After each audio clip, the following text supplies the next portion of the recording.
me is an average kid that no one understands. Mom and Dad and Vicky always giving him commands. The doom and gloom up in his room was broken instantly. Eyes like a little fish of bread, his every wish, 'cause in reality they are his. Yo vivo mi vida como la debo de vivir. En esta no me rejan, una regla voy a seguir. Normas infringir, nadie me lo va a impedir. Mis sueños perseguir y problemas evadir. Olvidarme ya de todo, soy un loco desatado, pero siempre me controlo cuando tengo a alguien al lado. Para los que me conocen se dan cuenta que nunca estoy enojado y eso es lo que me contenta. Que les guste mi persona en cualquier zona que me encuentren. Que le agrade a todo aquel que se me ponga enfrente.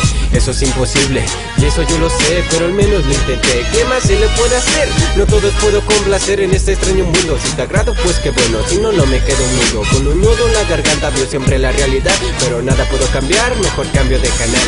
A mis caricaturas donde el bueno siempre gana, donde todo se censura y no te demuestran cultura. Eso nunca ayuda, eso es la telebasura, donde todo te da risa pero solo tirotiza. Donde el que va más lento gana al que va deprisa, encerrado en una caja donde no te da la brisa.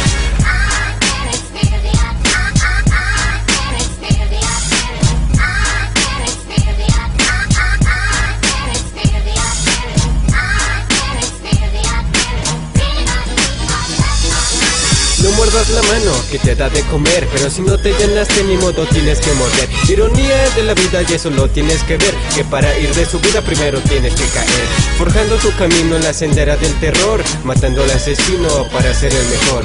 Eres muy raro pero te crees de la alta, buscas todo lo caro pero nada gastas. Eres el vagabundo que solo patea latas en un lugar rotundo donde ratas portan placas. Eso ya no impacta, pero sí que importa. Te atan con la cuerda pero tú solo te ahorcas. Siguen una persona que ni siquiera soportas, caminando sin zapatos en esta cuerda floja. El juego de la vida es un juego de azar. Si no sabes jugar ya sabemos quién podrá ganar.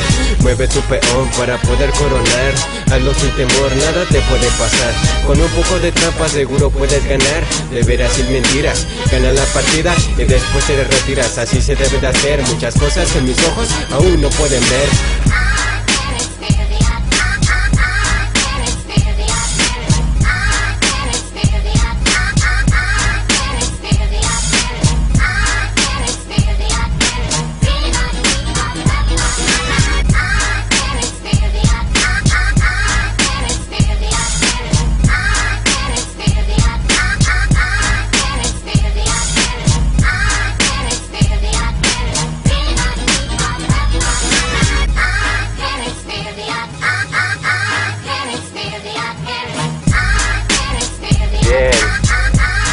Es Spencer RAP, algo diferente, algo divertido, de magia urbana, 2016.